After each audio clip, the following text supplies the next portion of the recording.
Reincarnation ng businesswoman sa school. Kabanata 376. Nang walang labis na pagsisikap, nakakuha si Guning ng mga screenshot ng mga larawan at pagpapakilala ni Wu Lianqin. Ipinadala niya ang mga materyales na iyon kay Gao Yi at sinabihan siyang imbestigahan ang background ni Wu Lianqin para makita kung may ginawa siyang ilegal. Bilang isang profesional na mamamatay, kinakailangan din na maging isang mahusay na tiktik. Hindi naging mahirap para kay Gao Yi na imbestigahan si Wu Lianqin. Inibok ni Leng Xiaoteng ang kwarto at sinabi kay Guning ang numero nito. Naunawaan niya na gusto ni Guning na panatilihin itong pribado, at iginagalang niya siya. Nang nasa kwarto na silang dalawa, hindi na makapaghintay si Leng Xiaoteng na habarin si Guning at magpalipas ng 1 segundo sa buong magdamag na kasama niya sa kama. Dinala ng 3 pulis ang kriminal pabalik sa himpilan ng pulisya at pinuntahan ang sekretarya ni Wu Lianqin nang walang pagkaantala. Ipinaalam din nila kay Wu Lianqin na kailangan niyang pumunta sa istasyon ng pulisya sa lalong madaling panahon. Dahil nalantad na ang kanilang pakana, kinailangan itong aminin ng sekretarya ni Wu Lianqin, ngunit hindi niya binanggit si Wu Lianqin. Sinabi lang niya na hindi niya gusto si An Guangyao at sinubukan siyang patayin. Pinrotektahan ng kalihim si Wu Lianqin dahil alam niyang masasaktan ni Wu Lianqin ang kanyang pamilya kapag sinabi niya ang totoo. Galit na galit si Wu Lianqin nang malaman niyang nalantad ang kanilang pakana, ngunit hindi niya inamin na kasali siya dahil handa ang kanyang sekretarya na maging scapegoat. Dahil itinanggi ito ni Wu Lianqin, hindi siya madakip ng pulisya.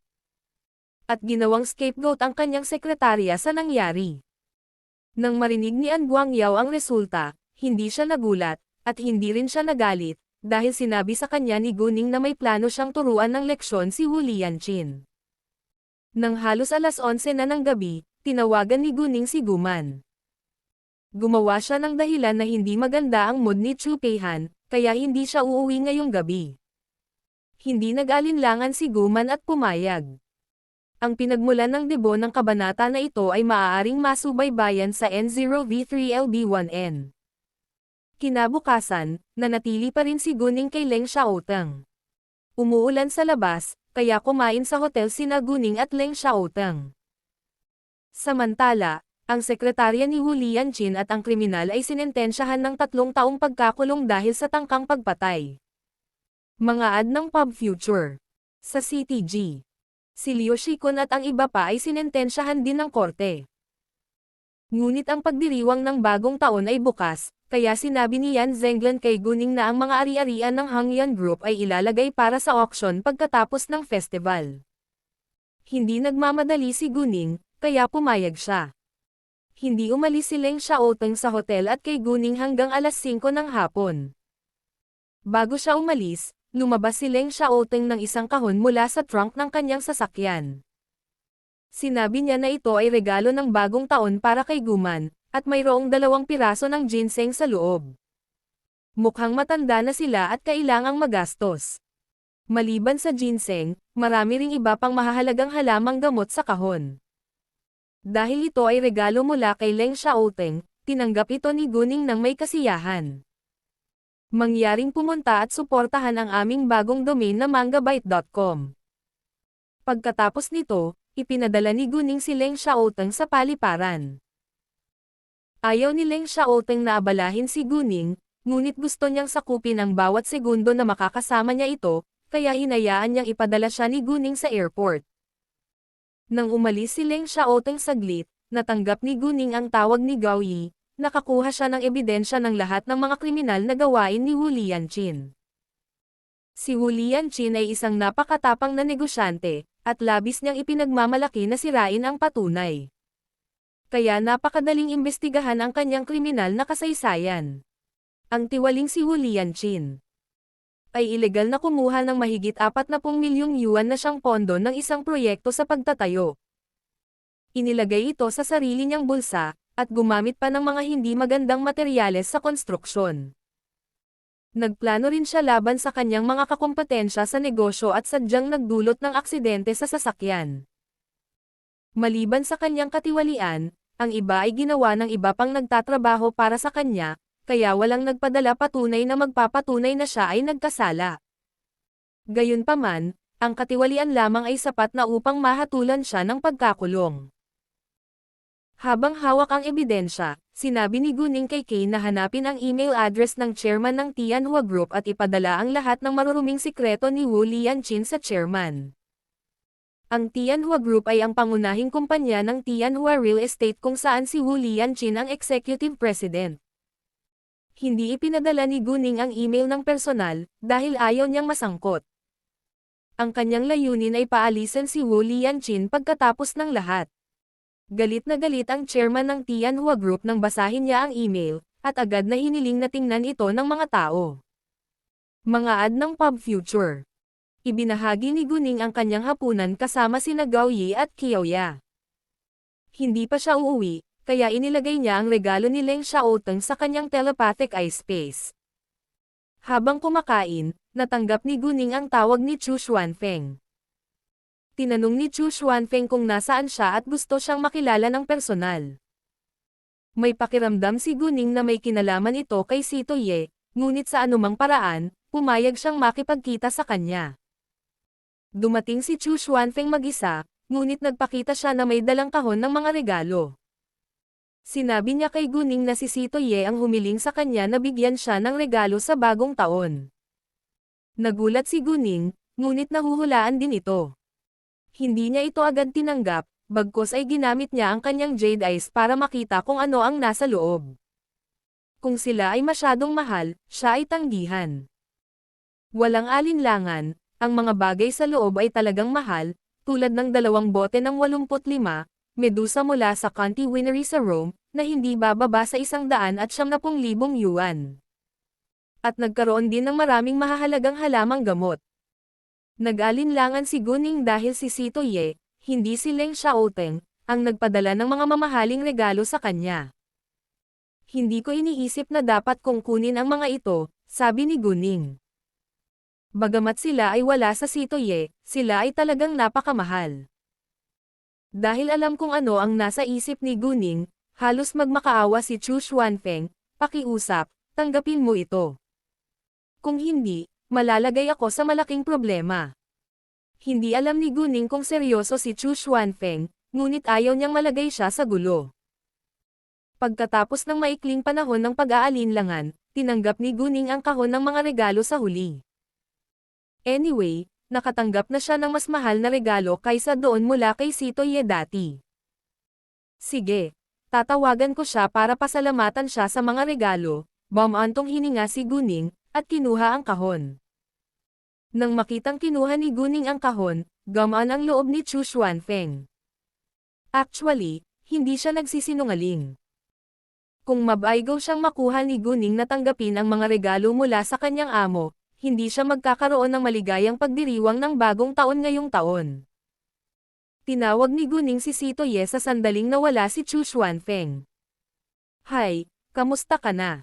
Sabi ni Sito Ye sabay sagot ng tawag. Malaki. At ngayon ko lang natanggap ang regalo mo sa bagong taon, masyado silang mahal, sabi ni Gunning.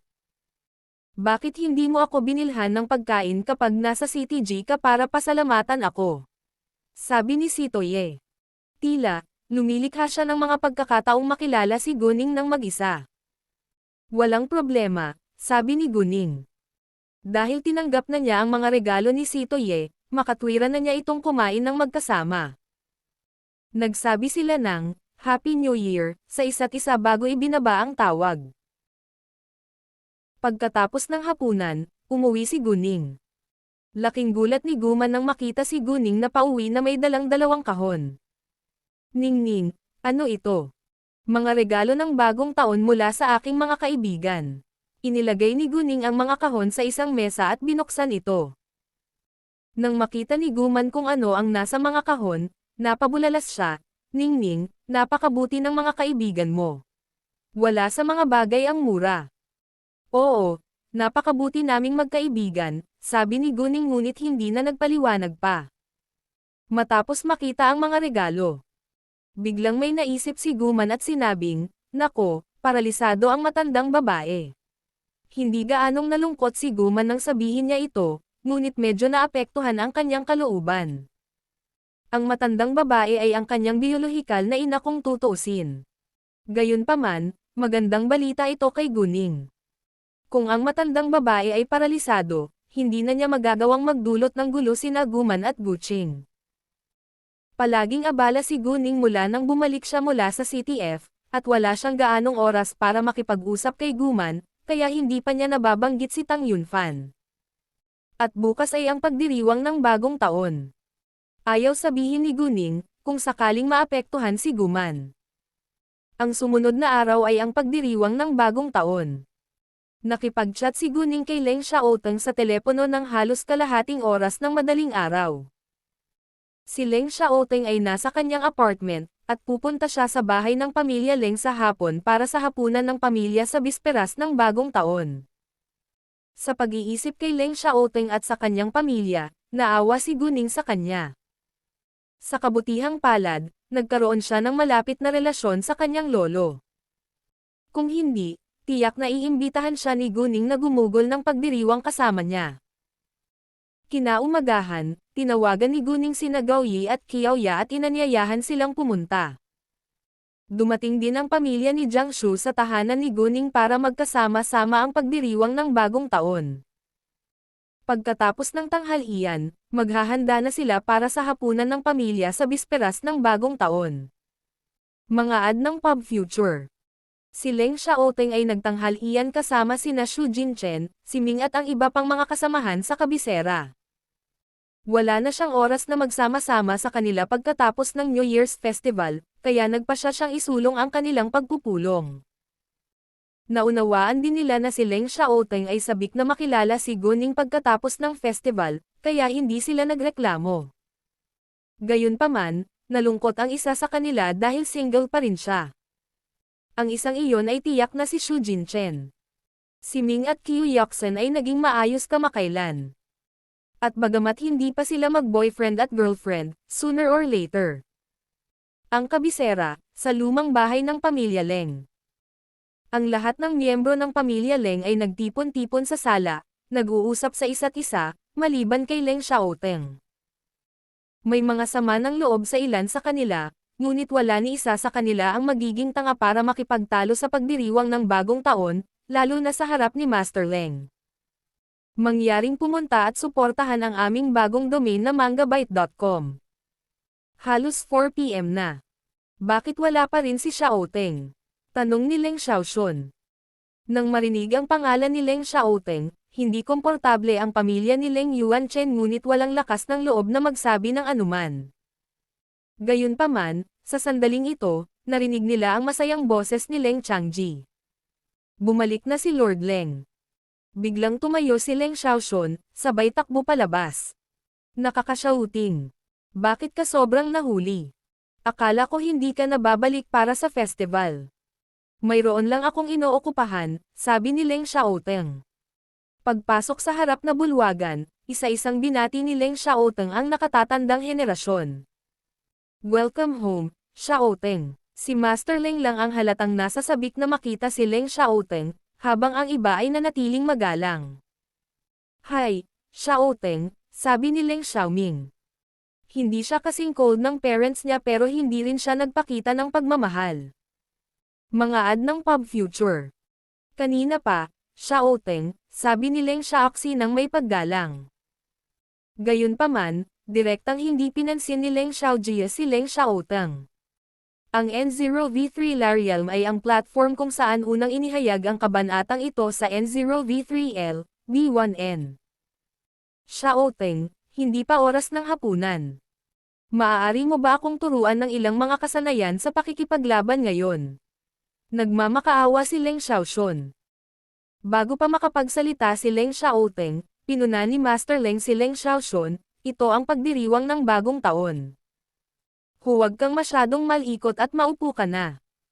Sa sandaling ibinuka ni Master Leng ang kanyang bibig, si Leng Xiaoxun ay hindi nang ahas na sabihin ito muli at tahimik na umupo. Nakakainis, halika dito. Kinawayan ni Master Leng ang kanyang kamay at sinabihan si Leng Xiaoteng na maupo sa tabi niya. Lumapit si Leng Xiaoteng at umupo sa tabi ni Master Leng. Pagkatapos ay ipinagpatuloy ni Master Leng ang pakikipag-usap kay Leng Xiaoteng at labis na nagmamalasakit sa kanya. Nang makitang labis na nagmamalasakit si Master Leng kay Leng Xiaoteng, nainggit ang iba sa paligid ng mesa. Si Leng Xiaojie, na palaging pabigla-bigla ay parang hindi pinansin ang kanyang biolohikal na kapatid at nagtanong. Lolo, matagal na ring umalis ng bahay si kuya, kaya bakit hindi mo siya pinapahalagahan ng ganoon? Si Leng Xiaoming ay hindi nagtatrabaho sa kabisera ngunit sa isang kalapit na county. Bagamat hindi malayo ang county, bihira siyang makauwi. Si Leng Xiaoming ay isa ring namumukod tanging binata. Sa background ng kanyang pamilya, naging pinuno siya ng county noong siya ay 25 anyos pa lamang. Bilang karagdagan, siya ay na-promote bilang vice-alkalde ng isang kalapit na third tier na katatapos, at malapit na siyang makabalik sa trabaho sa kabisera bilang isang mahalagang opisyal. Gayunpaman, gaano man kahusay si Leng Xiaoming, halos hindi siya maihahambing kay Leng Xiaoteng. Si Leng Xiaoteng ay mas matanda lamang ng kalahating taon kay Leng Xiaoming, ngunit siya na ang pinakabatang mayor na general sa kasaysayan ng bansa. Xiaojie, isipin mo ang iyong mga salita. Kailan pa ako pinapansin ni Lolo? Wala kang alam kaya tigilan mo na ang pagsasabi niyan, agad na bati ni Leng Xiaoming kay Leng Xiaojie. Mas maganda ang pakikitungo ni Master Leng kay Leng Xiaoteng kaysa sa kanya. At nakaramdam siya ng hinanakit, ngunit hindi niya kailanman ipinakita ang kanyang kawalang kasiyahan dahil ayaw niyang isipin ni Master Leng na siya ay masama o makasarili. Ang sinabi ni Leng Xiaojie ay nasira lamang ang kanyang imahe. Nagsasabi ako ng totoo. Sa halip, walang ideya si Leng Xiaojie kung ano ang nasa isip ng kanyang kuya. Xiaojie, isara mo na ang bibig mo. Pinunarin siya ni Leng Yuanchen. Ang sinabi ni Leng Xiaojie ay hindi nararapat. Kahit na sina Leng Xiaoming at Leng Yuanchen ay parehong pinagalitan ni Leng Xiaojie, hindi pa rin nasisiyahan si Master Leng. Malungkot siyang tumingin kay Leng Xiaojie at seryosong sinabi, palagi kang nagrereklamo sa pamilyang ito. Masyado ka bang komportable sa buhay para maging ganoon kakaguluhan? Ito ay isang katotohanan na si Master Leng ay mas nagmamalasakit kay Leng Xiaoteng kaysa kay Leng Xiaoming. Ngunit iyon ay dahil si Leng Xiaoteng ay nawalan ng kanyang mga magulang noong bata pa siya. Kung si Master Leng ay walang pakialam kay Leng Xiaoteng, walang sinuman. Sa kabaligtaran, ang pamilya ni Leng Yuanchen ay walang pakialam kay Leng Xiaoteng, na pinsan nila at nagplano pangalaban sa kanya. Kabalintunaan, habang hindi nila nagustuhan si Leng Xiaoteng, mas nagmamalasakit si Master Leng sa kanya. Galit si Leng Xiaojie ngunit hindi na kailangang makipagtalo kay Master Leng, kaya ibinaba niya ang kanyang ulo at nanatiling tahimik. Sa sandaling ito, hindi rin nang ahas si Jiang Shuyuan na ipagtanggol si Leng Xiaojie.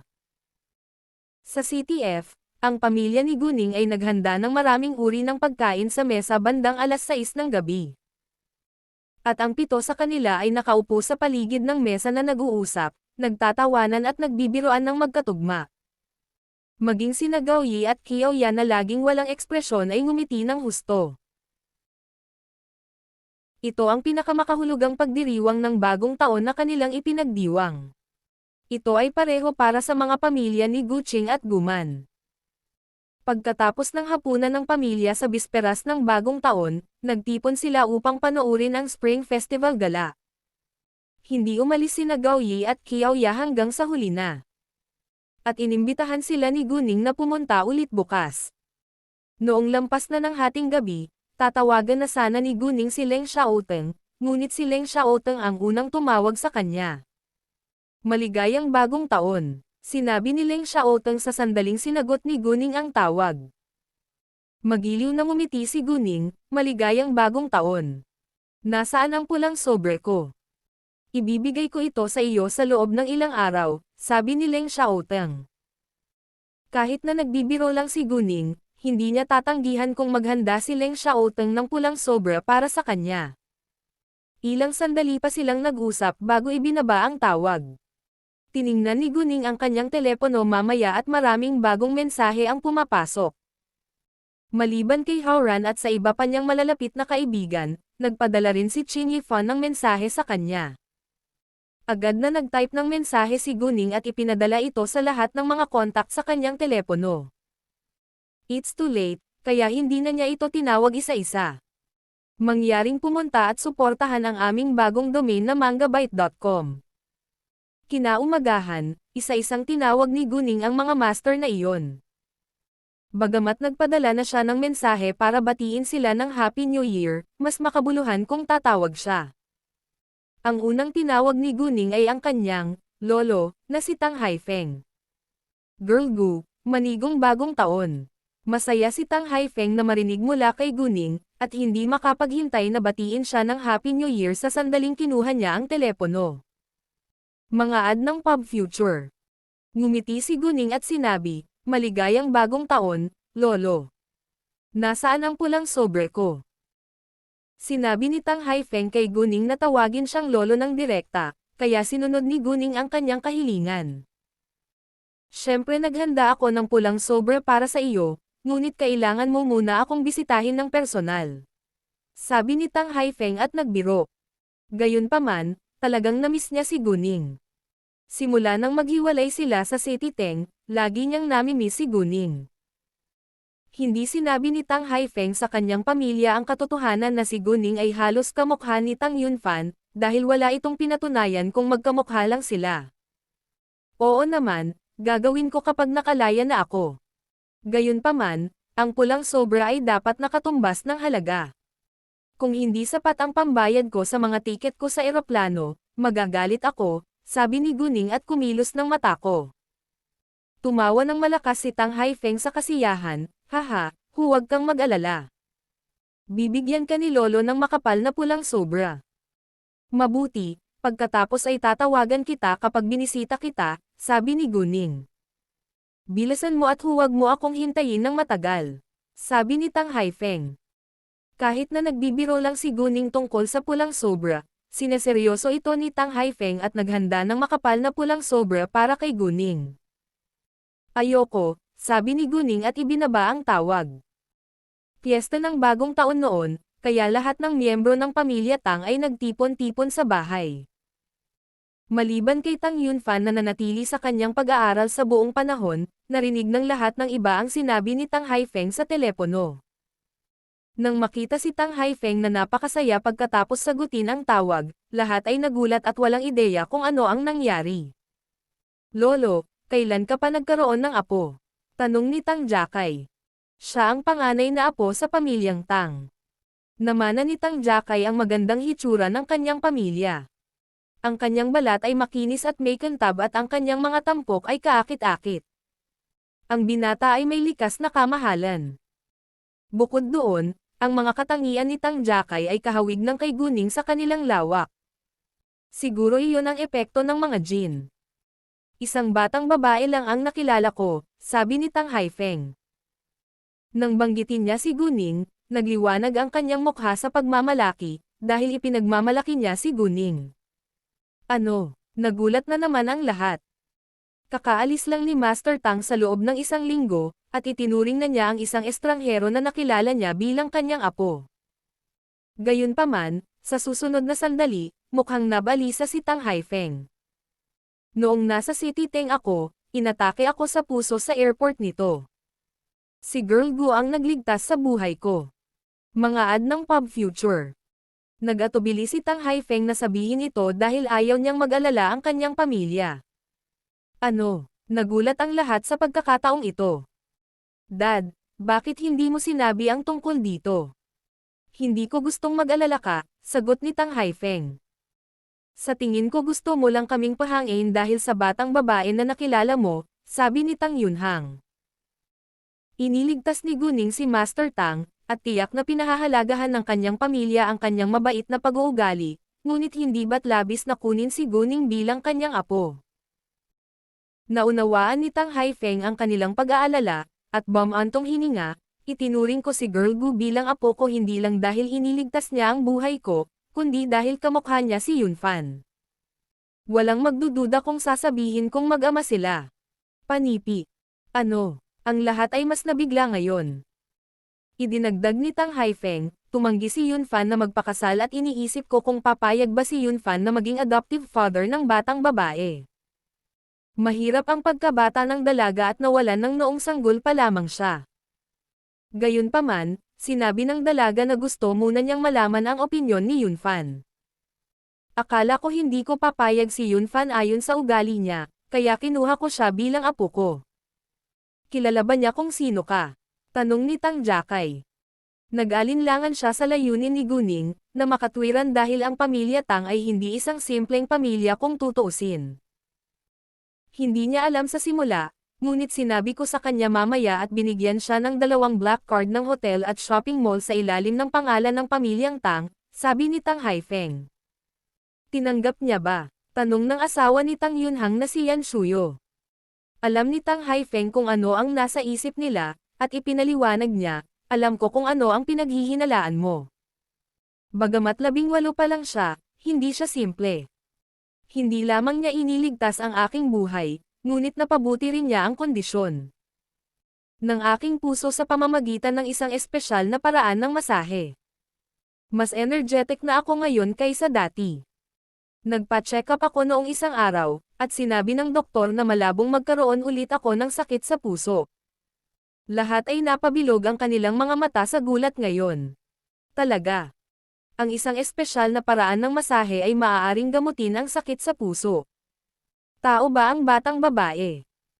Kahit na ang pinaka-advanced na medikal na agham ay hindi nagawang pagalingin ang sakit sa puso, nakikita lamang ito. Si Guning, sa kabilang banda, maaari bang ganap na gamutin ito sa pamamagitan lamang ng masahe? Ito ay dapat na isang himala.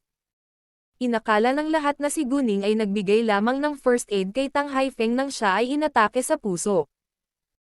Hindi naman ito napakahirap, ngunit sa kanilang pagtataka, napagaling ni Guning ang sakit sa puso ni Tang Haifeng. At, patuloy ni Tang Haifeng. Wala siyang interes sa mga ari-arian ng pamilya Tang dahil siya lang ang nagtanggal ng isang maimpluwensyang pamilya sa City Teng at nagtatag ng isang malaking jade provider na may bilyon-bilyong yuan sa mga asset. At simula pa lang iyon. Bagamat walang balita na pinatalsik ni Guning ang pamilya Wang, naniniwala si Tang Haifeng na kinailangan niyang kasangkot. Mula nang makuha ni Guning ng tama ang pagsasamantala ng hilaw na materyales. Ang pinakamalaking supplier ng hilaw na materyales at ang colorful jade provider ay pinamamahalaan ng parehong tao, na sapat na upang ipakita na si Guning ang boss. Bukod doon, naniniwala si Tang Haifeng na mas magiging matagumpay si Guning sa hinaharap. Nang marinig ang tungkol sa naabot ni Guning sa murang edad, ang pamilya ni Tang Haifeng ay labis na namangha upang makapagsalita. Nagpatuloy si Tang Haifeng sa pagkukwento tungkol kay Guning. Nang umalis ako sa City Teng, binigyan din niya ako ng ilang piraso ng natural na pulang coral na nagkakahalaga ng milyon-milyong yuan. Bagaman walang halaga ang milyon-milyong yuan, bihirang makakita ng natural na pulang coral. Ang pamilya ni Tang Haifeng ngayon ay may halo-halong emosyon at medyo nahihiya sa kanilang hinala kay Guning. Gayunpaman, hindi nila ito kasalanan. Pagkatapos ng lahat, wala silang ideya kung ano ang naabot ni Guning hanggang ngayon. Bukod dito, maraming mga mangangaso ng pera ngayon, at kailangan nilang mag-ingat. Wow, curious talaga ako sa kanya. Lolo, kailan siya pupunta sa CTB? Tanong ni Tang Jakay. Si Tang Yunhang at Yan Shuyo ay nagkaroon din ng magandang impresyon kay Guning. Pareho silang gustong makilala siya sa lalong madaling panahon. Hindi sila makasarili at mapagmataas na tao, kaya pinahahalagahan nila ngayon si Guning, hindi dahil mayaman siya kundi dahil sa kanyang natatanging kakayahan. Gaano man kayaman si Guning, hindi pa rin siya maikukumpara sa pamilyang Tang. Well, pupunta siya dito pagkatapos ng entrance exam sa kolehiyo, sabi ni Tang Haifeng. Inaasahan din niyang makitang muli si Guning. Matagal pa, bahagyang nadismaya si Tang Jakay. Pagkatapos makipag-chat kay Master Tang sa telepono, tinawagan din ni Guning sina Master Bai, Master Yan, at Master Fu. Mangyaring pumunta at suportahan ang aming bagong domain na mangabyte.com. Ang kabisera, sa bahay ng Pamilya Leng. Mga ad ng Pub Future.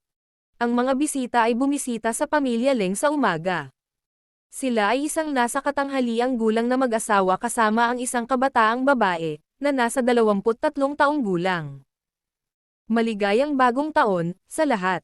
Magalang na ngumiti ang mag-asawang nasa katanghaliang gulang at natutuwang sabi nang pumasok sila sa loob. Maligayang bagong taon, Lolo Leng, Tio Leng, at Tita Leng. Buong paggalang din ang binati ng dalaga. Ang nasa katanghaliang gulang na lalaki ay tinawag na Shen Yanfeng. Pinsan siya ng namatay na asawa ni Master Leng.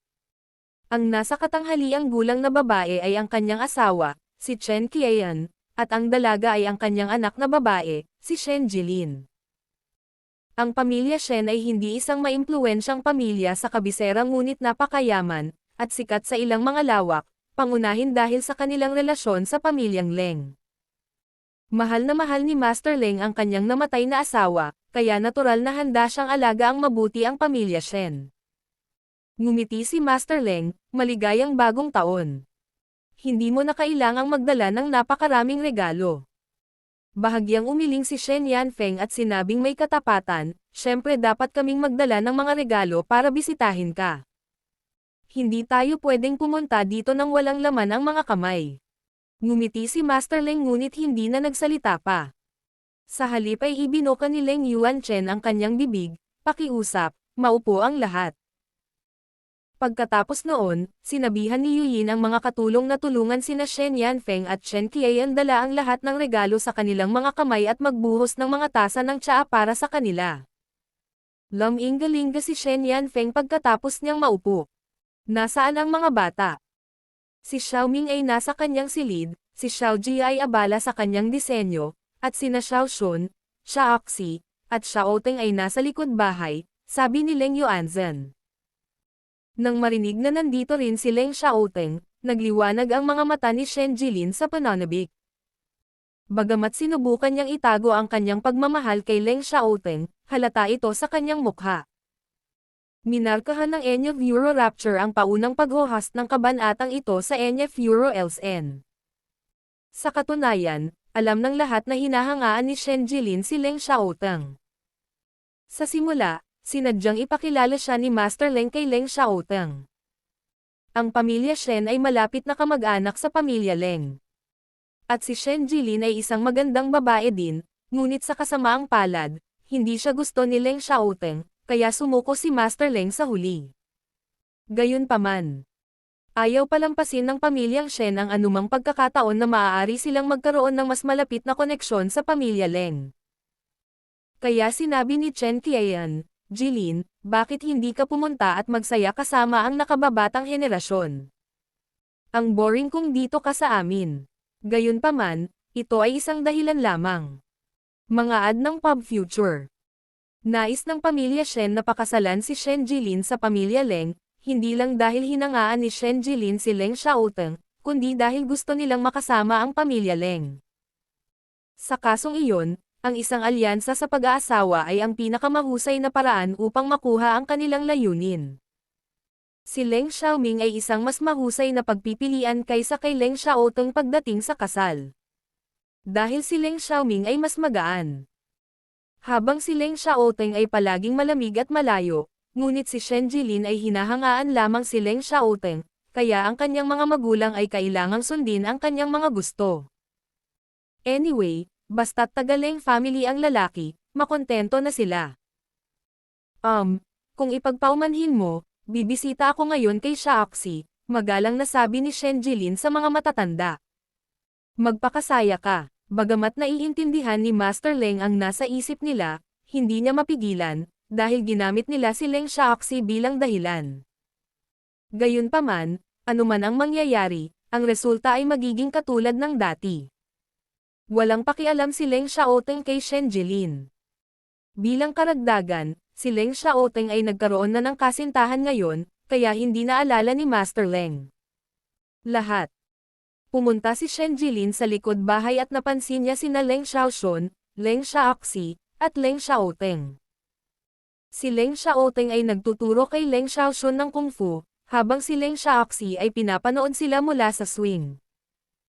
Nang makita ang pambihirang gwapong si Leng Xiaoteng, bumili ng tibok ng puso ni Shen Jilin, at ang kanyang mga mata ay puno ng paghanga ngayon. Alam niya na si Leng Xiaoteng ay palaging malamig at nananatiling malayo sa iba. Kailanman ay hindi siya nagmalasakit sa kanya, ngunit hindi ito makakapigil sa kanya na mahalin siya. Jilin, halika dito at maupo ka. Nasa sabik si Leng Xiaoxi na makita si Shen Jilin. Sa mga kabataang henerasyon, si Leng Xiaoxi lamang ang may malapit na relasyon kay Shen Jilin. Masyadong ipinagmamalaki ni Leng Xiaojia na maging palakaibigan kay Shen Jilin at hindi rin siya gusto ni Shen Jilin. Nang marinig ang boses ni Leng Xiaoxi, ibinalik ni Shen Jilin ang kanyang tingin mula kay Leng Xiaoteng at ngumiti kay Leng Xiaoxi, nauna sa paglalakad. Xiaoxi, Happy New Year! Maligayang bagong taon sa iyo, sabi ni Leng Xiaoxi. Lumayo ng kaunti si Leng Xiaoxi upang magkaroon ng sapat na espasyo para maupo si Shen Jilin. Xiaoxi, kailan bumalik si Xiaoteng? Tanong ni Shen Jilin at nagkunwaring casual lang siyang nakikipag-chat. Kahapon ng hapon, sabi ni Leng Xiaoxi. Kung gayon kailan siya aalis? Tanong ulit ni Shen Jilin. Walang ideya, sagot ni Leng Xiaoxi. Hindi niya alam na hinahangaan ni Shen Jilin si Leng Xiaoteng, kaya hindi niya inisip kung bakit itatanong ni Shen Jilin ang mga tanong na iyon. Si Leng Xiaoteng ay nagtuturo kay Leng Xiaoxun ng Kung Fu, kaya hindi siya inistorbo ni Shen Jilin, kung sakaling ito ay tila bastos. Pagkaraan ng ilang sandali, natapos ni Leng Xiaoteng ang kanyang aralin. Agad na lumapit si Shen Jilin. Maligayang bagong taon, Xiaoteng. Gayunpaman, bahagyang sumagot si Leng Xiaoteng at tumalikod na naglakad papasok sa bahay. Hindi ito ang unang pagkakataon na binaliwala ni Leng Xiaoteng si Shen Jilin ng ganoon. Nalungkot si Shen Jilin ngunit hindi niya ito pinansin, dahil nakasanayan na niya ito. Upang ipaglaban ang kanyang kahihiyan, bumaling si Shen Jilin kay Leng Xiaoxun. Xiaoxun, manigong bagong taon. Maligayang bagong taon din sa iyo, magalang na sagot ni Leng Xiaoxun. Hindi naman siya kasing lamig ni Leng Xiaoteng. Nang oras na para sa pagkain, ang lahat ay bumalik sa harap na bulwagan. Sa bulwagan, bumaba rin sina Leng Xiaojia at Leng Xiaoming para samahan sila. Maligayang bagong taon, Tio Shen at Tita Shen. Sabi nila. Maligayang bagong taon sa iyo. Sumagot sina Shen Yanfeng at Chen Qian ng may kasiyahan. Pinuri pa ni Shen Yanfeng, matagal na kitang hindi nakikita, at si Xiaoxun ay tumangkad at gamwapo ngayon. Mas maganda din si Xiaoxi. Bagamat iyon ay simpleng paggalang, pinasalamatan pa rin sila nina Leng Xiaoxun at Leng Xiaoxi. Salamat, Tio Shen. Oh, nasaan si Xiaoteng? Tanong ni Master Leng. Saksihan ang painaya ng kabanatang ito, na inihayag sa pamamagitan ng NF Euro LB1N. Nagpapalit siya sa kanyang silid, sagot ni Leng Xiaoxun. Hindi nagtagal, bumalik si Leng Xiaoteng sa labas. Sa sandaling lumitaw siya, hindi maalis ni Shen Yanfeng ang kanyang mga mata sa kanya. Maging sina Shen Yanfeng at Chen Qian ay lubos na pinahahalagahan si Leng Xiaoteng. Napakaganda kung mapapangasawa ng kanilang anak na babae si Leng Xiaoteng. Si Xiaoteng ay isang napakahusay na binata. Naging Major General siya sa murang edad. Kahit sinong anak ang magpakasal sa kanya, napakaswerte niya. Papuri ni Shen Yanfeng. Gayunpaman, sa sandaling pinuri niya si Leng Xiaoteng ng ganoon, tila hindi sapat si Leng Xiaoming para maging outstanding. Bagamat napakahusay ni Leng Xiaoming sa kanyang mga kapantay, halos hindi siya maihahambing kay Leng Xiaoteng. Kaya naman, hindi nasiyahan ang pamilya ni Leng Xiaoming, ngunit hindi sila makasagot dahil ito ang katotohanan. Mga ad ng Pub Future. Nga pala, Xiaoteng, may girlfriend ka na ba? Tanong ni Shen Yanfeng kay Leng Xiaoteng. Oo, mabilis na sagot ni Leng Xiaoteng. Naunawaan ni Leng Xiaoteng kung ano ang nasa isip ng pamilya Shen, kaya nagpasya siyang huwag ng ilihim pa para bigyan sila ng pagkakataong sumuko sa ideya. Gayunpaman, ang simpleng sagot ni Leng Xiaoteng ay nagdulot ng sensasyon sa mga tao sa paligid ng mesa. Lahat maliban kay Master Leng ay napabilog ang kanilang mga mata sa gulat. Ano? Seryoso? Hindi makapaniwala si Leng Xiaoxun sa kanyang narinig. Oo, sabi ni Leng Xiaoteng. Sa pag-iisip kay Guning, mukhang maamo si Leng Xiaoteng at puno ng pagmamahal ang kanyang ekspresyon, na ikinamangha ng iba pa sa pamilyang Leng dahil wala sa kanila ang nakakita sa kanya ng ganoon. Matapos ang malaking pagkabigla, lahat ng pamilya Shen ay nabigo, ngunit hindi pa sila nawalan ng pag-asa. Hanggat walang asawa si Leng Xiaoteng, may pag-asa pa rin si Shen Jilin. At dahil may girlfriend na si Leng Xiaoteng, hindi siya bakla. Nagkunwaring chismis si Shen Yanfeng. Haha, hindi ko alam na may girlfriend na pala si Xiaoteng, sino yung babae? Isang taong mahal ko, sabi ni Leng Xiaoteng. Hindi man lang niya binanggit ang background ng girlfriend niya. Sa madaling salita, wala siyang pakialam sa background ng pamilya, basta mahal niya ito. Mangyaring pumunta at suportahan ang aming bagong domain na mangabyte.com. Nang marinig na ang kasintahan ni Leng Xiaoteng ay hindi mula sa isang makapangyarihang pamilya. Ang iba pang mga tao sa pamilya Leng ay nabuhayan ng loob, dahil wala ng ibang puwersa ng suporta sa likod ni Leng Xiaoteng, ngunit ang hindi nila alam ay ang kay Leng Xiaoteng na iyon.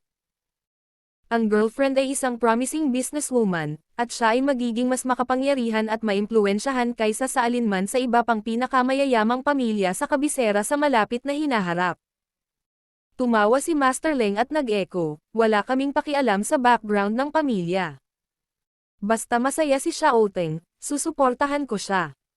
Ang pamilya Shen ay hindi pipi at ibinaba ang paksa ng sabay-sabay. Hindi nagtagal ay inilapag na ang mga pagkain sa mesa, kaya lumipat sila sa dining hall. Nawalan naman ng gana si Shen Jilin nang mabalitaan niyang may girlfriend na si Leng Xiaoteng. Pagkatapos kumain, umalis kaagad si Leng Xiaoteng. Nalungkot si Shen Jilin, ngunit wala siyang magawa. Kung ipinagpatuloy niya ang panliligaw kay Leng Xiaoteng pagkatapos niyang malaman na may girlfriend ito, kasalanan niya iyon. Mga ad ng Pub Future. Noong panahong iyon sa CTF, si Wu Lianqin ay inaresto ng pulisya sa kanyang tahanan pagkatapos ng bisperas ng bagong taon. At hindi nagtagal ay nalantad ang kanyang maruruming sikreto, na ikinagulat ng mga mamamayan sa lungsod F. Dahil sa pagdiriwang ng bagong taon, inaresto si Wu Lianqin makalipas ang isang araw kaysa sa naplano. Gayunpaman, nang maipagdiwang ang pagdiriwang, agad siyang inaresto. Si Wu Lianqin ay sinentensyahan ng hindi bababa sa 10 taon sa bilangguan. Dahil itinapon si Wu Lianqin sa kulungan, hindi naaabalahin ni Guning ang Tianhua Real Estate, dahil hindi naman ito kay Wu Lianqin. Narinig din ni Guning ang iba pang balita ngayon. Sinabi sa kanila ni Anyi sa kanilang WeChat group na ang mag-asawang nagnakaw ng pera ng kanyang pamilya ay nahuli rin ng mga pulis, ngunit ang pera ay nagastos na kaya imposibleng maibalik ito. Malaki ang pakikiramay ni Guning kay An Guangyao.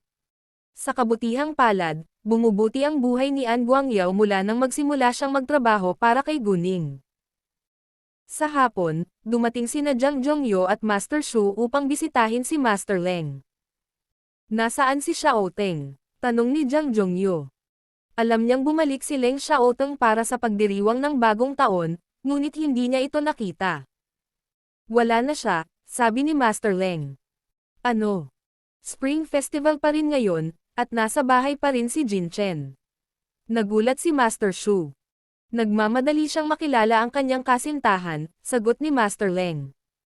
Bagamat hindi na natili si Leng Xiaoteng para makasama siya, naisip ni Master Leng na mas mahalaga para sa kanyang apo na magpakasal. Haha, mukhang mas mahalaga ang girlfriend niya kaysa sa lolo niya. Biro ni Zhang Zhongyo. Inilibot ni Master Leng ang kanyang mga mata. I'm happy to see that he cares about his girlfriend. At least hindi ko na kailangan pang mag-alala tungkol sa kasal niya. Haha, tama ka, sumang-ayon sina Master Shu at Zhang Zhongyo at tumawa. Speaking of Xiaoting's girlfriend, siya ang lifesaver ng pamilya namin. Sabi ni Zhang Zhongyo. Lifesaver. Anong ibig mong sabihin? Nang marinig iyon, parehong natarante sina Master Leng at Master Shu, gayon din ang lahat sa paligid nila. Hindi mo alam ang tungkol dito. Nagulat si Zhang Zhongyo. Akala niya ay alam na ni Master Leng. Anong nangyari, Lolo Jiang? Bakit ang girlfriend ni Xiao Teng ang lifesaver ng pamilya mo? Tanong ni Leng Xiaoxun na may nag-aalab na kuryosidad. Nadamay si Jiang Zhongyo dahil hindi niya alam kung bakit hindi sinabi ni Leng Xiaoteng kay Master Leng at hindi siya sigurado kung nararapat bang sabihin niya kay Master Leng ang tungkol sa aksidente. Jiang, sabihin mo lang sa akin. Hinikayat ni Master Leng. Nag-isip sandali si Jiang Zhongyo. Naniniwala siya na baka nakalimutan ni Leng Xiaoteng na banggitin ito kay Master Leng, kaya sinabi niya, si Hao Yang ay dinukot noon pa lang, alam mo naman lahat, di ba? Oo, tumanggo sila. Sinabi ni Leng Xiaoxun, si Xiao Teng ang nagligtas kay Hao Yang. Oo, ngunit ang babaeng biglang sumulpot mula sa ilalim ng overpass at natalo si Qin Hyuken ay tiyak na kasintahan ni Xiao Teng. Sabi ni Jiang Zhongyo. Ano? Nang marinig iyon, nagulat ang lahat. Sa kanilang pagkamangha, ang babaeng bumugbog kay Qin Hyuken ay ang kasintahan ni Leng Xiaoteng. Napakadi ka panipaniwala. Hindi ko siya nakita sa personal, ngunit sinabi sa akin ni Zhenghua na ang babae ay nahimatay matapos iligtas si Hao Yang. Siya ay na-admit sa ospital at nakita ni Zhenghua si Xiaoteng na nakaupo sa tabi ng kama ng babae habang hawak ang kamay sa silid ng pasyente, dagdag ni Jiang Zhongyo. Hinawakan ang kamay niya. Agad namang naniwala ang lahat na dapat ay girlfriend ito ni Leng Xiaoteng.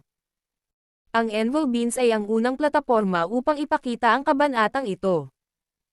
Agad na kinuha ni Leng Xiaoxun ang kanyang telepono at muling pinanood ang video. Hindi man malinaw ang mukha ng dalaga, nakakamangha itong makita ang maliksi nitong galaw. Sa simula, akala ng lahat na ang kasintahan ni Leng Xiaoteng ay isang ordinaryong babae. Sa hindi inaasahan, napaka-incredible niya. Babae ba siyang sundalo? Si Master Leng lang ang nakakaalam na ang kasintahan ni Leng Xiaoteng ay senior student lang sa isang high school. Sa pangalawang pagkakataon, naramdaman ni Master Leng na ang kasintahan ni Leng Xiaoteng ay maaaring maging mas mahusay kaysa sa inaasahan niya. Sa kabuuan, namangha ang lahat sa kasintahan ni Leng Xiaoteng, na hindi pa nila nakikilala. Maging ang pamilya ni Leng Yuanchen ay nagpasya na imbestigahan siya. Samantala, dumating si Leng Xiaoteng sa CTF. Mga ad ng Pub Future. Si Guqing at Guqing ay walang maraming kaibigan, kaya walang bumisita sa kanila sa Spring Festival. Sina Gao Yi at Qiaoya ay sumama sa kanila para sa hapunan ngayon. Nang malapit ng kumain, natanggap ni Guning ang tawag ni Leng Xiaoteng. Nagdahilan siya at walang pag-aalinlangan na umalis sa kanyang tahanan. Sa sandaling lumabas si Guning sa Zone G, nakita niya si Leng Xiaoteng na nakatayo sa tabi ng kotse. Nang makita si Guning, pinagbuksan siya ni Leng Xiaoteng ng pinto ng kotse. Mabilis na naglakad si Guning patungo sa kanya at sumakay sa kotse. Maligayang bagong taon, ito ay para sa iyo. Iniabot ni Leng Xiaoteng ang isang pulang sobre kay Guning pagkatapos niyang sumakay sa kotse. Natulala si Guning sa isang segundo, ngunit hindi nagtagal ay napagtanto niya kung ano ang nangyayari. Gayunpaman, ang pulang sobra ay medyo manipis. No way, sobrang nipis. 1 yuan lang ba sa loob? Tanong ni Guning. Gayunpaman, nagbibiro lang siya. Siyempre hindi, sabi ni Leng Xiaoteng. Hindi ginamit ni Guning ang kanyang jade eyes para makita kung ano ang nasa loob, dahil gusto niyang buksan ng personal ang regalo. Kinuha niya iyon at agad niyang nasabi kung ano ang nasa loob mula sa pakiramdam ng sobra. Ito ay isang card. Bank card ba ito? Naisip ni Guning sa kanyang sarili. Tama siya. May isang credit card sa pulang sobra. Bakit? Nagulat si Guning. Gusto lang niya ng pulang sobra para masaya, pero binigyan siya nito ng karagdagang credit card. Bumili ng kahit anong gusto mo, sabi ni Leng Xiaoteng. Bagamat hindi nagkukulang ng pera si Guning, ipinakita nito ang pagmamahal ng isang lalaki sa iyo kung handa siyang gumastos ng pera para sa iyo. Hindi ka ba natatakot na ma-maximize ko ito? Tanong ni Guning. Mangyaring pumunta at suportahan ang aming bagong domain na mangabyte.com. Mga ad ng Pub Future. Ayos lang. Marami pa akong card. Walang pakialam si Leng Xiaoteng. Mabuting balita kung i-maximize ni Guning ang kanyang card dahil ang ibig sabihin nito ay kapaki-pakinabang siya sa kanyang puso. Sa kabaligtaran, natatakot siya na hindi gamitin ni Guning ang kanyang card dahil alam niyang hindi nagkukulang ng pera si Guning. Haha, humagalpak ng tawa si Guning. Mukhang napakayaman ng boyfriend ko. Regalo iyon mula kay Leng Xiaoteng, kaya tinanggap ni Guning ang karagdagang credit card. Alam niya kung ano ang dapat niyang gawin at hindi dapat, at talagang hindi niya gagamitin ang card ni Leng Xiaoteng nang walang dahilan. Hindi naman siya nagkukulang sa pera, at hindi rin siya sanay gumastos ng pera ng lalaki, pero kung regalo iyon ng kanyang nobyo, gusto niyang gamitin ito. Medyo namula si Leng Xiaoteng at nagtanong, ano ang gusto mong kainin para sa hapunan? Walang ideya, ano ang iyong opinyon? Tanong ni Guning. Saglit na nag-isip si Leng Xiaoteng, punta tayo sa malapit na restaurant. Malaki, sagot ni Guning. Habang kumakain, natanggap ni Guning ang tawag ni Chu Peihan. Inimbitahan siya ni Chu Peihan na manood ng fireworks show sa Qingjiang Square sa alas 10 ng gabi. Hindi pinahintulutang magpaputok sa mga lungsod, kaya magagawa lamang ito ng mga tao sa isang bakanteng espasyo na malayo sa downtown. Nasa tabing ilog ang Qingjiang Square, at nakasanayan na ng mga tao na nagpaputok doon sa panahon ng Spring Festival. Nag-isip sandali si Guning at pumayag. Tumawag si Suanya kaagad pagkatapos tapusin ni Guning ang tawag kay Chu Peihan. Inimbitahan din niya si Guning na manood ng fireworks show. Bagamat hindi pa masyadong malapit si Guning at ang kanyang mga kaibigan kay Suanya, handa silang maging palakaibigan sa kanya. Kaya naman, inanyayahan siya ni Guning na manood ng palabas kasama nila. Pagkatapos ng hapunan, pumunta doon si Guning kasama si Leng Xiaoteng. Nagsimula ang fireworks show ng 10 PM, ngunit dumating sina Guning at Leng Xiaoteng ng 8:30 PM.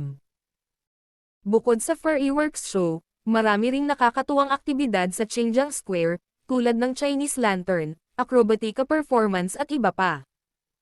Nagpunta sina Guning at Leng Xiaoteng para bumili ng 2 bulaklak na parol. Isinulat nila ang kanilang mga kahilingan at inilagay ang mga parol na bulaklak sa ilog. Pagkatapos nito, bumili sila ng mga sky lantern at pinalaya ang mga ito sa hangin. Makalipas ang ilang sandali, dumating sina Chu Peihan at Yu Mixi, kasunod sina Moke at Anyi. Binati nilang lahat si Leng Xiaoteng nang makita siya. Dumating si Suanya pagkatapos, at may 2 pang magagandang babae sa tabi niya. Ang isa ay nasa 15 taong gulang, habang ang isa ay nasa 20 taong gulang. Guning, matagal na. Nakalimutan mo na ba ako? Kung hindi kita tinawagan ngayon, malamang hindi mo ako niyayaya na makipagsaya sa inyo. Nang makita si Guning, tumakbo si Suanya at niyakap siya. 3 beses pa lang nilang nakilala si Suanya mula nang magkakilala sila, pero maayos silang lahat. Si Guning ang tagapagligtas ng buhay ni Suanya, kaya palagi niyang hinahangaan at pinahahalagahan si Guning.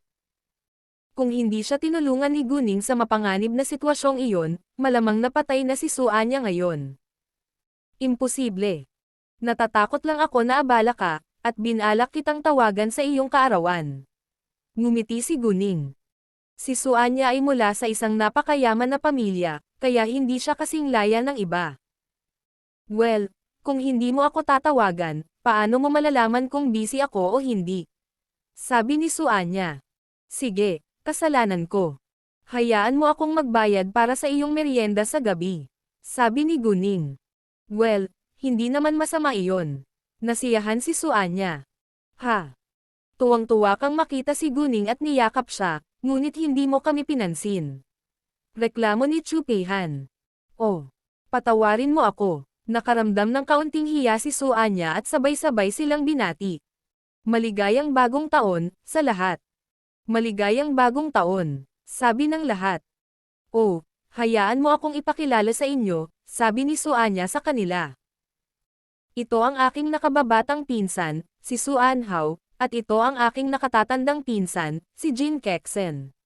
Si Suan Hao ang nakababata, habang si Jin Kexen ang nakatatandang babae. Gayunpaman, nang ipakilala ni Suanya si Jin Kexen, tila hindi siya nasisiyahan. Halatang ayaw niya sa kanyang nakatatandang pinsan. Kinasusuklaman din ni Guning ang saloobin ni Jin Kexen kay Leng Xiaoteng, dahil patuloy itong nakatitig kay Leng Xiaoteng na parang biktima niya ito. Kahit na hindi nilinggan ni Leng Xiaoteng si Jin Kexen, hindi pa rin masaya si Guning. Pagkatapos nito, ipinakilala ni Suanya ang kanyang mga kaibigan sa kanyang mga pinsan, lahat sila ay mabubuting kaibigan ko. Guning, Chu Peihan, Yu Mixi, Moke, Anyi, at ito ay mga ad ng pub future. Hindi napansin ni Suanya si Leng Xiaoteng hanggang ngayon, at siya ay natigilan. Wow, ang gwapo niya. Guning, boyfriend mo ba ito? Nanghuhula lang si Suanya, dahil nakatayo ang lalaki sa likod mismo ni Guning, at ang ganda-ganda ng dalawa. Bingo! Tama ka, sabi ni Chu Peihan.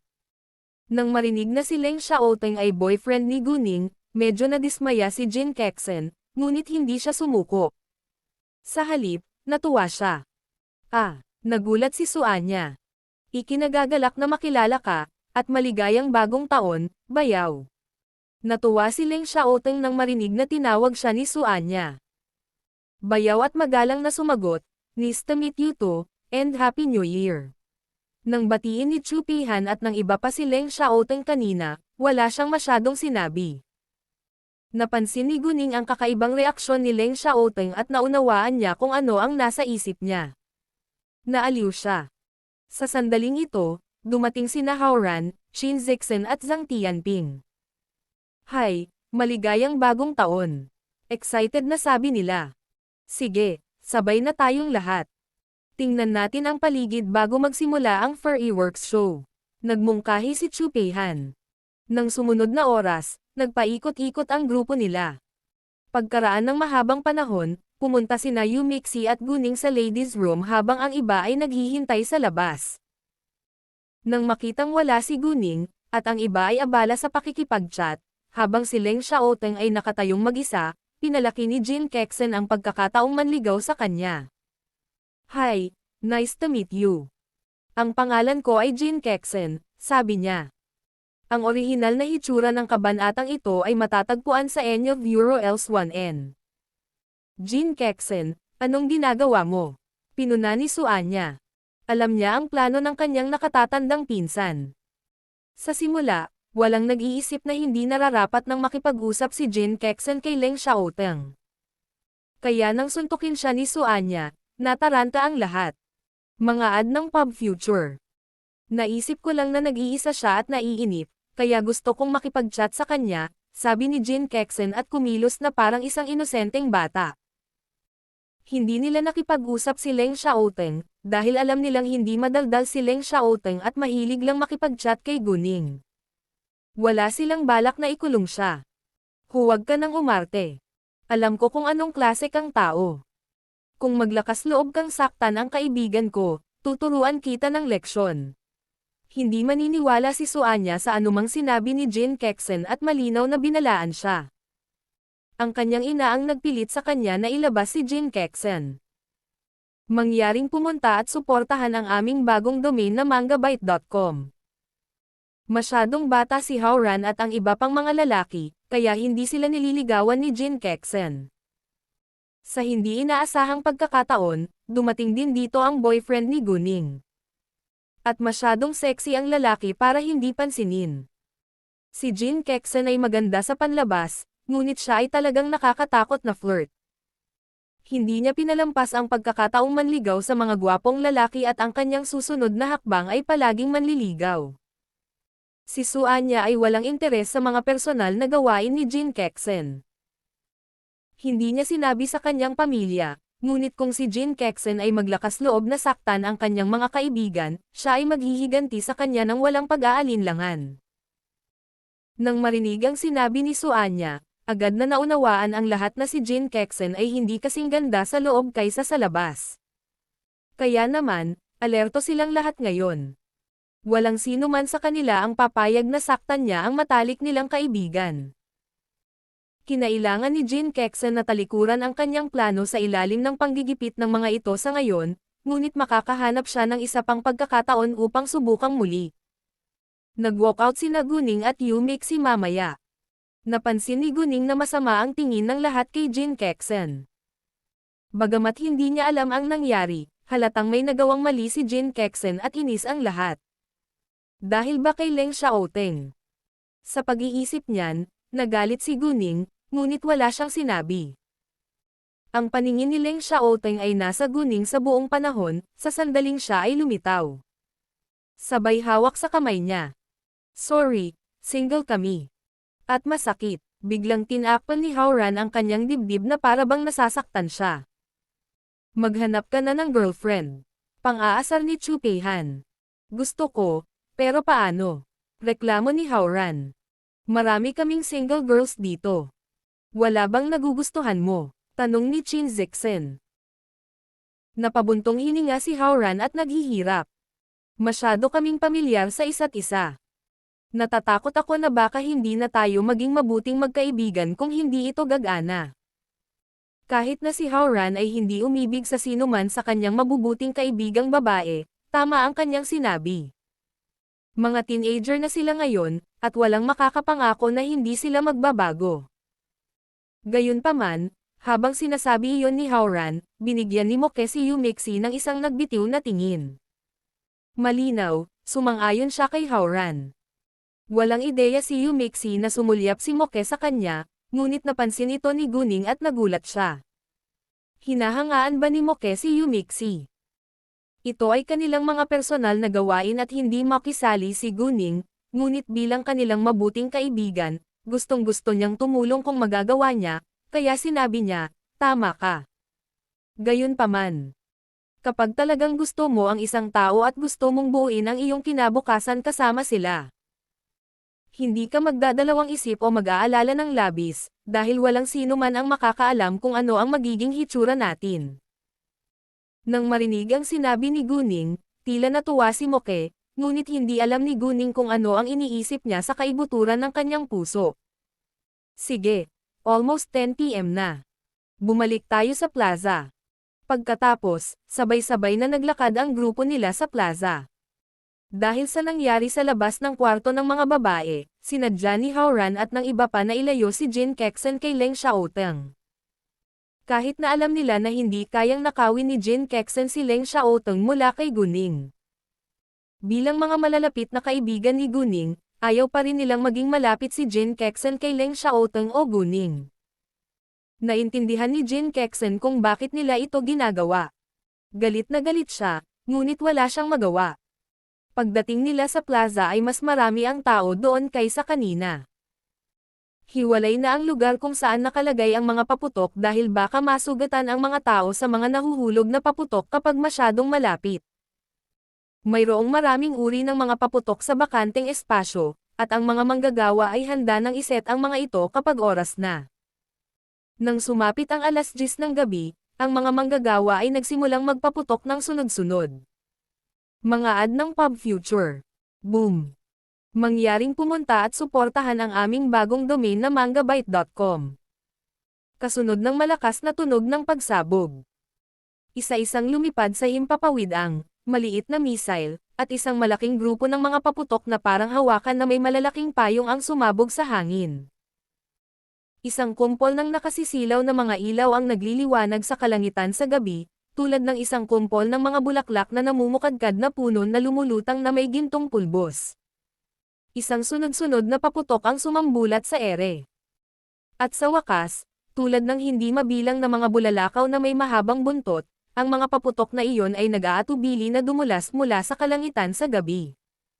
Wow, napakaganda! Patuloy na pinupuri ng mga tao ang palabas. Ang kalangitan sa gabi ay kasing liwanag ng araw na may mga epekto ng mga paputok, at ang mga hugis kasama ang mga kulay ng mga paputok ay nagbago sa buong panahon. Ipinakita sa himpapawid ang iba't ibang larawan ng mga hayop at Chinese character. Tumagal ng kalahating oras ang firework show, at pagkatapos ay nag-night snack sila. Walang pagkakataon si Jin Kexen na mapalapit kay Leng Xiaoteng mula sa simula hanggang sa wakas, na labis na ikinagalit niya, ngunit wala siyang magagawa tungkol dito. Pagkatapos ng merienda sa gabi, hinatid ni Leng Xiaoteng si Guning pauwi. Sina Chu Pihan at Hao Ran na may mga sasakyan ang magtutulak sa iba pabalik. Si Su Anya ay nagmaneho din dito ngayon, kaya siya ay uuwi sa kanyang sarili. Hindi umalis si Leng Xiaoteng sa apartment ni Xu Jinchen hanggang sa pinabalik niya si Guning sa Zone G at nawala ito sa kanyang paningin. Spring Festival noon, kaya hindi angkop para kay Guning na manatili sa labas ng gabi. Pag-uwi niya, natanggap ni Guning ang mensahe ni Yumixi.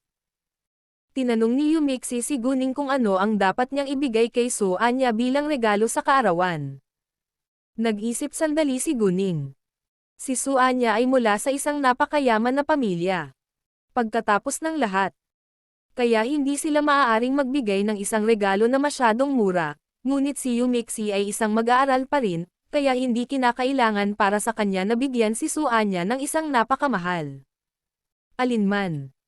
Kaya naman, pinayuhan ni Guning si Yumixi na bumili ng Chanel wallet. Nanalo lang ng malaking pera si Yumixi sa Dihao Clubhouse, kaya hindi nahirapan para sa kanya na bumili ng wallet na may tatak ng designer. Tulad ng para sa formal na pananamit, parehong sinuot ni Guning at Yumixi ang parehong set na sinuot nila para dumalo sa birthday party ni Master Chin. Sila ay mga estudyante at hindi na kailangang mag-aksaya ng pera sa mga gown. Mga ad ng Pub Future. Kinabukasan, gumamit si Guning ng dahilan na bibisitahin niya ang kanyang mga kaibigan. Gayunpaman, talagang pinuntahan niya si Leng Xiaoteng. At hindi na siya umuuwi hanggang gabi na gaya ng dati. Nang makabalik si Guning, hindi pa natutulog si Guman, kaya sinubukan ni Guning na ilabas ang paksa. Ma, aalis na ako papuntang university, at mag-isa ka lang sa bahay. Ayaw mo bang makipag-date sa ibang lalaki? Ang pinagmulan ng debo ng kabanata na ito ay maaaring masubaybayan sa N0V3LB1N. Nang marinig iyon, natigilan si Guman sa isang segundo, ngunit hindi nagtagal ay kumalma siya. Ningning, huwag kang mag-alala sa akin. Sanay na akong mag-isa. Nay, nami-miss mo pa rin ba ang biological father ko? Tanong ni Guning. Ang katawan ni Guman ay nanigas saglit. Halatang naiisip niya ang magagandang alaala niya, ngunit hindi siya umimik. Napagtanto ni Guning na dapat iniisip ni Guman si Tang Yunfan. Nay, naisip mo na ba hindi mo mahanap ang katawan niya, kaya siguro hindi talaga siya namatay. Nang marinig iyon, muling nanigas ang katawan ni Guman. Kung hindi siya namatay, bakit hindi siya bumalik sa akin? Walang pag-aalinlangan. Naisip din ni Guman ang posibilidad na iyon, ngunit hindi na siya muling nagpakita, kaya naniwala siya na kailangan niyang mamatay dahil tumanggi siyang isipin na siya ay isang makasarili na tao. Sinabi mo sa akin noon na nawala ang alaala niya noong nakilala ka niya. Siguro, nabawi niya ang alaala niya pagkatapos ng aksidente sa sasakyan, pero nawala na ang alaala niya noong kasama ka niya. Hinuha ni Guning mula sa lahat ng impormasyong alam niya. Posible ba? Nanambalik ang pag-asa ni Guman, ngunit hindi makapaniwala na posible ito. Kung buhay pa siya. Pero nakalimutan na lang ang nangyari noong taon na kasama ka niya, kung hindi pa siya kasal, kung mahal ka pa niya, kung kung may pagkakataon pa kayong magkita ulit. Susubukan mo ba? Tanong ni Guning nang may pag-iingat. Nanatiling tahimik si Guman dahil wala siyang ideya sa sarili. Magsisinungaling siya kung sasabihin niyang hindi niya ito nami-miss. Pero hindi siya sigurado kung magpapatuloy pa ba ang pagmamahal niya noon sa lalaki kapag nakita silang muli pagkatapos ng 18 taon. Hindi pipilitin ni Guning si Guman na ibigay sa kanya ang sagot. Naniniwala rin siya na walang kabuluhan ang pag-aalala tungkol doon sa ngayon. Malaman nila ang sagot kapag nakita silang muli. Sa gabi, patuloy na iniisip ni Guman ang sinabi ni Guning sa kanya at kung ano ang kanyang pinagdaanan sa taong iyon. Isang mahabang gabi na walang tulog. Bagamat isang taon lang nakasama ni Guman si Ning, ang nakuha niya sa taong iyon, ibig sabihin, pagmamahal at pangangalaga, ay isang bagay na hindi maibigay ng kanyang malupit na pamilya. Sa makatuwid, siya ay lubos na nagmamahal sa lalaki, at hindi niya ito makalimutan. Kung hindi, Sa napakakonserbatibong nakaraan, hindi siya nakipagtalik kay Ning bago ikasal at nanganak pa sa kanyang anak. Sa nakalipas na 18 taon, hindi niya naisip na magpakasal sa ibang lalaki. Bagamat nasira ang kanyang reputasyon dahil buntis siya bago magpakasal, may iba pang lalaki na nag-propose sa kanya, ngunit tinanggihan niya ang mga ito. Kaya, talagang mahal na mahal ni Guman si Tang Yunfan. Bagamat naisip niya na ang sinabi ni Guning ay malamang na hindi posible, hindi niya maiwasang umasa na totoo ito. Hindi siya sigurado kung magkakaroon pa rin siya ng parehong pagmamahal kay Tang Yunfan ngayon tulad ng pagmamahal niya kay Ning noong nakaraan. Ngunit si Tang Yunfan ang tanging lalaking minahal niya sa buong buhay niya.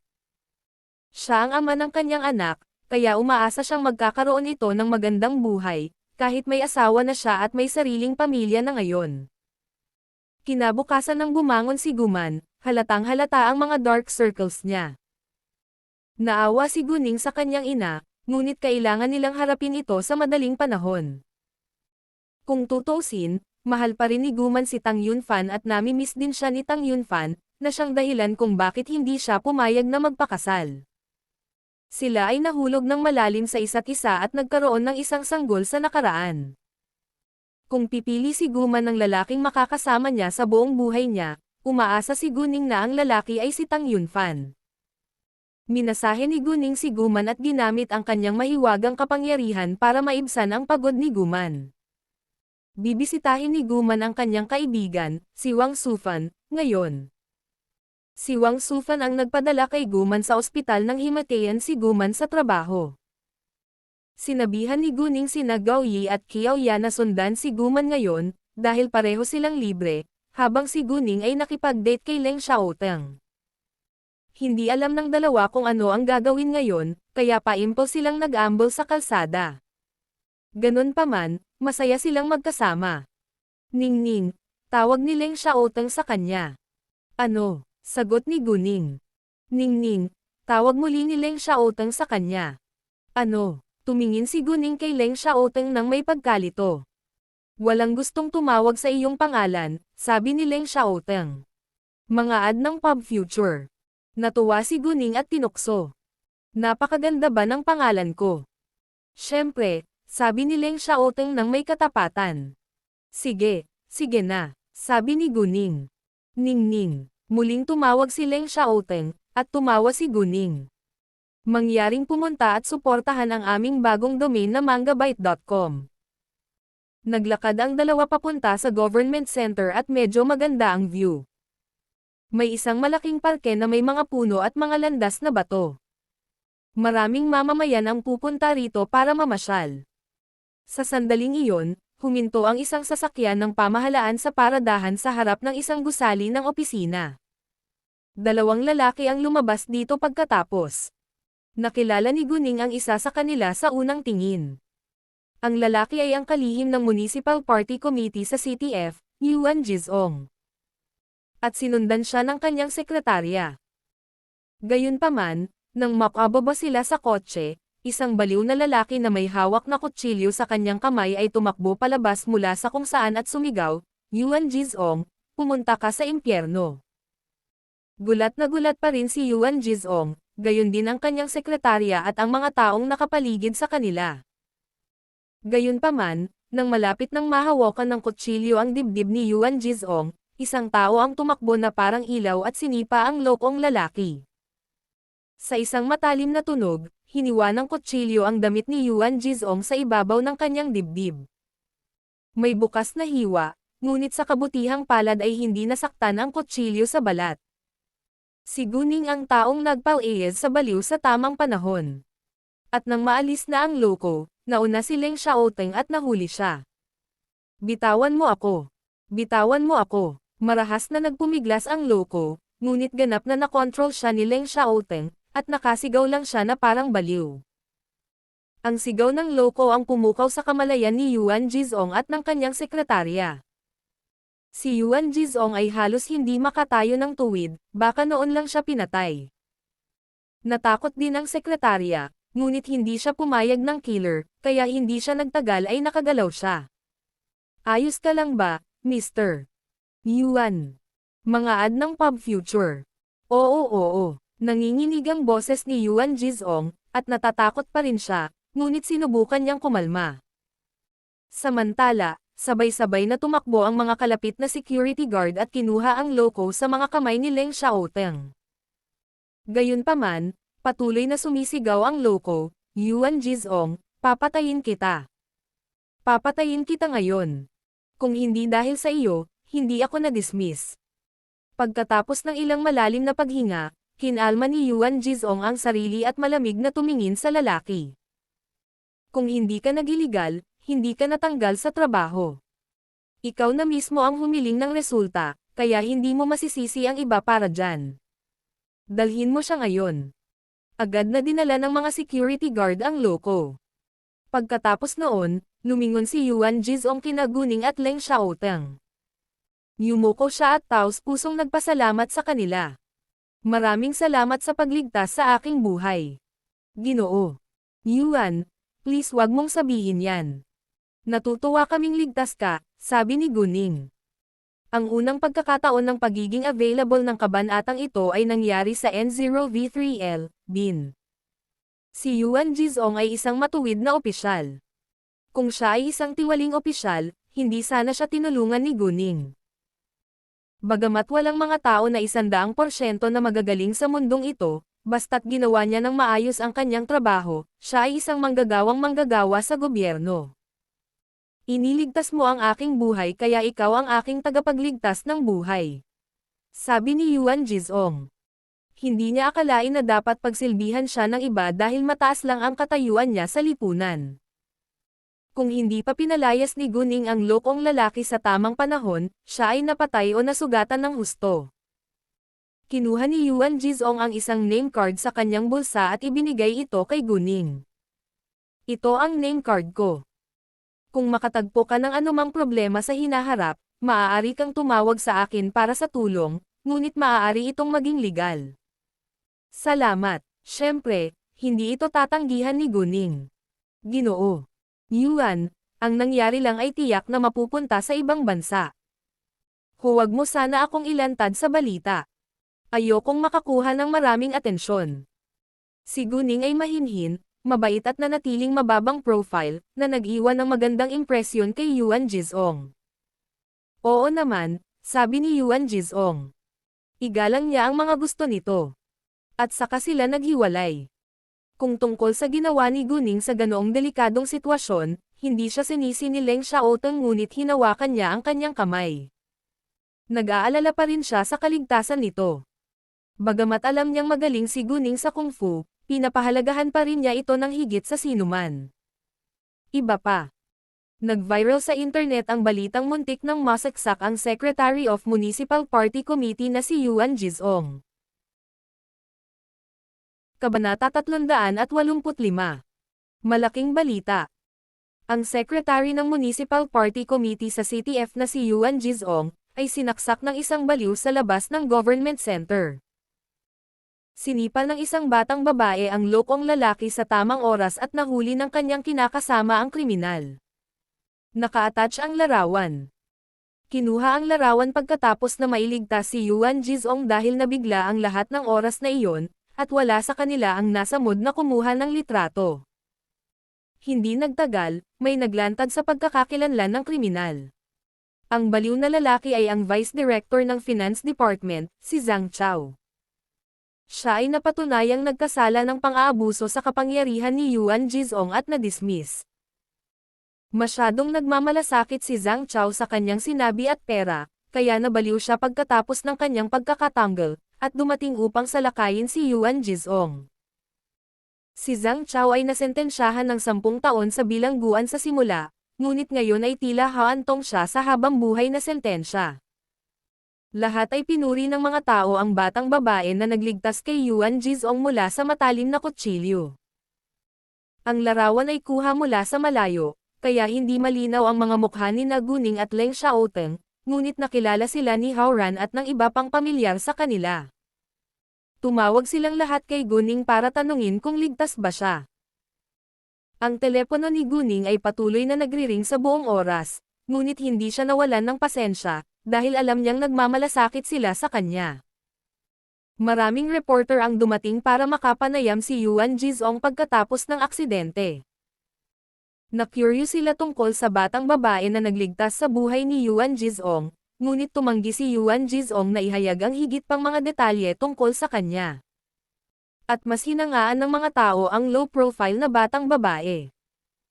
Si Leng Xiaoteng ay inatasan ng isang gawaing makalipas ang ilang araw at kinailangan niyang umalis. Noong gabi bago umalis si Leng Xiaoteng, nanatili si Guning sa kanya. Hindi alam ni Leng Xiaoteng kung kailan niya makikita si Guning sa susunod na pagkakataon, kaya't muli niya itong hinalikan, at muli sa buong gabi. Halos mahimatay si Guning sa ligaw na pag-ibigan. Sa kabutihang palad, mayroon siyang mahiwagang kapangyarihan upang suportahan siya. Ningning, tawag ni Leng Xiaoteng sa paos ngunit mapagmahal na boses. Oo, napaungol si Guning sa kasiyahan, na nagpabalik-balik kay Leng Xiaoteng. Hindi sila huminto ng pahinga hanggang sa mapagod silang dalawa. Gayunpaman, mahigpit pa ring hinawakan ni Leng Xiaoteng si Guning sa kanyang mga braso kahit na sa oras ng pahinga. Xiaoteng, hindi kami gumamit ng kondom. Paano kung buntis ako? Biglang tanong ni Guning. Ginamit niya ang kanyang kapangyarihan upang protektahan ang kanyang sinapupunan at pinigilan ang mga semilya ni Leng Xiaoteng na makapasok sa loob. Tinanong lang ni Guning ang tanong para subukan si Leng Xiaoteng. Sa totoo lang, kinabahan si Guning nang itanong niya iyon dahil natatakot siyang sabihin sa kanya ni Leng Xiaoteng na magpalaglag. Medyo nanigas ang katawan ni Leng Xiaoteng nang marinig ang tanong.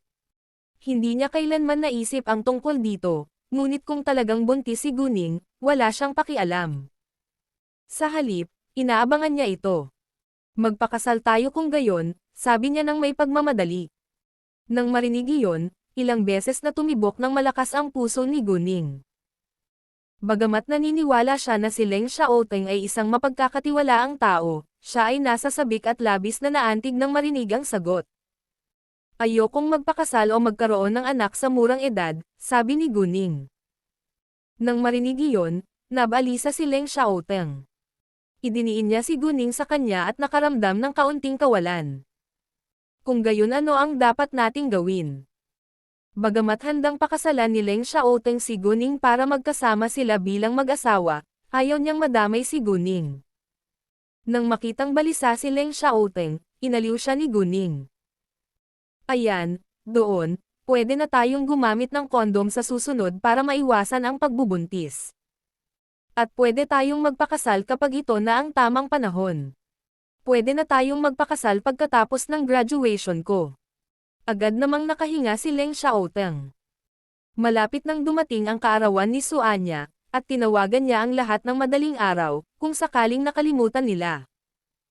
Ipinaalam niya sa kanila na pumunta sa kanyang bahay ng alas 4 ng hapon upang maghanda para sa party. Ang tahanan ni Suanya ay nasa parehong lugar ng mga villa kung saan si Qin Yifan. May kakaibang pakiramdam si Guning nang siya ay pumunta sa birthday party, ngunit hindi niya nahulaan ang anuman. Kung sakaling mangyari ang anumang aksidente, iniwan ni Guning ang kanyang tahanan kasama sina Gao Yi at Qiaoya. Nauna si Guning para sunduin si Yu Mixi, habang sinundo ni Chu Pihan sina Moke at Anyi, at ihahatid ni Hao Ran ang kanyang mga kapatid sa itinalagang lokasyon. 3:30 PM pa lang at 6 PM na magsisimula ang party. Wala sa mga mahahalagang tao sa politika at negosyo ang darating hanggang lagpas 5 PM.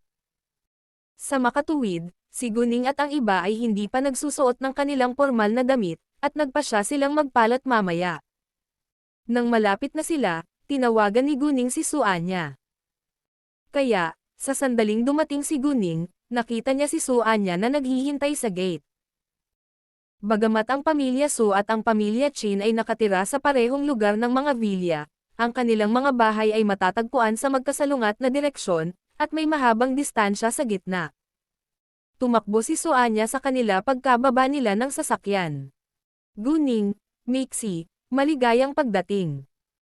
Naroon din sina Suanhao at Jin Kexen, at nadismaya si Jin Kexen nang makita niyang wala si Leng Xiaoteng. Napansin iyon ni Guning.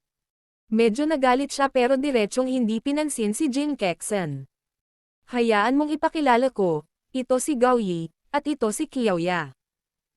Pareho silang mga driver, bodyguard, at assistant ko, sabi ni Guning kay Suanya. Sinabi ni Guning kay Suanya sa telepono noong umaga na kasama niya ang dalawa pang kaibigan, kaya hindi nagulat si Suanya. Ikinagalak kong makilala ka, sinalubong sila ni Suanya. Nice to meet you too, Miss Su, sabi ni Gao Yi at Qiaoya.